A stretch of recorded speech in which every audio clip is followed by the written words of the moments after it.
মৌমিতার খাদ্যবিতানে আপনাদের সবাইকে স্বাগত জানিয়ে শুরু করছি আজকের রেসিপি শিম ভর্তা।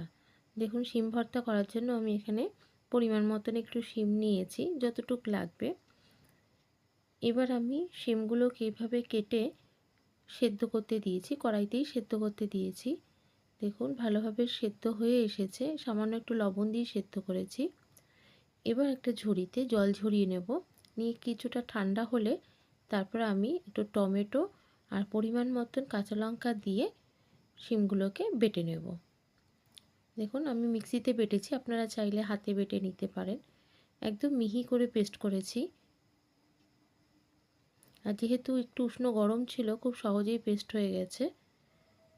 দেখুন, এইভাবে গরম ভাতের সঙ্গে এই শিম ভর্তা খেতে ভীষণ ভালো লাগে, অবশ্যই একবার করে দেখবেন।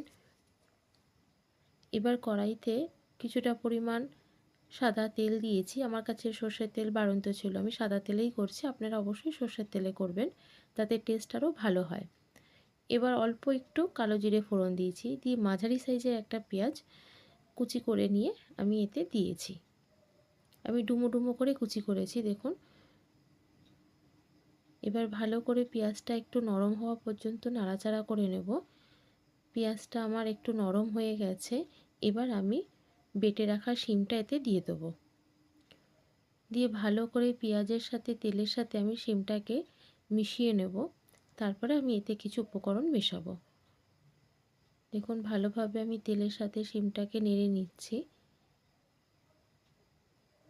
এর টেস্ট অসাধারণ লাগে। আমি এতে রসুন আদা কোনো কিছুরই ব্যবহার করব না, শুধু পেঁয়াজ আর টমেটোই দিয়েছি। দেখুন, এবার হাফ চামচ মতন আমি এখানে লাল লঙ্কার গুঁড়ো দিয়েছি, সামান্য একটু রঙের জন্য।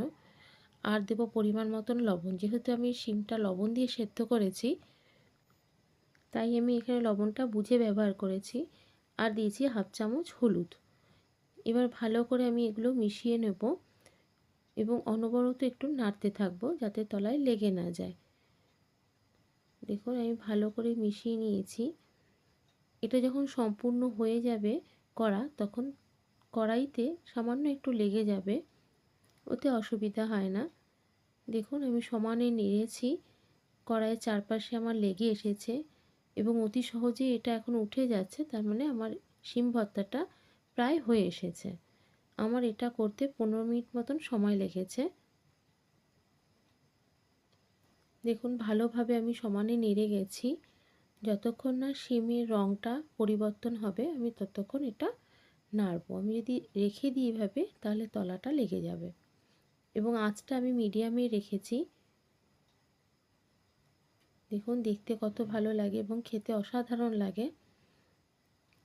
এবার আমার শিম ভর্তাটা প্রায় হয়ে এসেছে।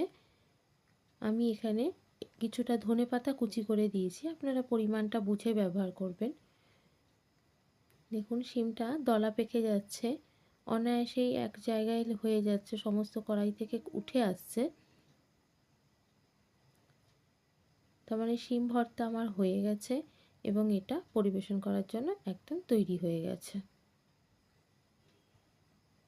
দেখুন, পুরো রঙটা পাল্টে গেছে এবং খুব সহজেই এটা দলা পেকে যাচ্ছে। আমার রেসিপিগুলো কেমন লাগলো অবশ্যই কমেন্টে জানাবেন, শেয়ার করবেন। চ্যানেলটিকে অবশ্যই সাবস্ক্রাইব করে রাখবেন আরও অন্যান্য রেসিপি পাওয়ার জন্য। দেখুন, কি সুন্দর শিমটা একদম মাখা হয়ে গেছে, তেল ছেড়ে এসেছে। এই শিমটা গরম ভাতের সঙ্গে পরিবেশন করলে অসাধারণ লাগে। এই একটা শিম ভর্তা দিয়ে পুরো ভাত অনায়াসে শেষ হয়ে যায়। দেখুন, দেখুন, আমি হাতে নিয়ে দেখাচ্ছি কি সুন্দর শিমটা লাগছে দেখতে।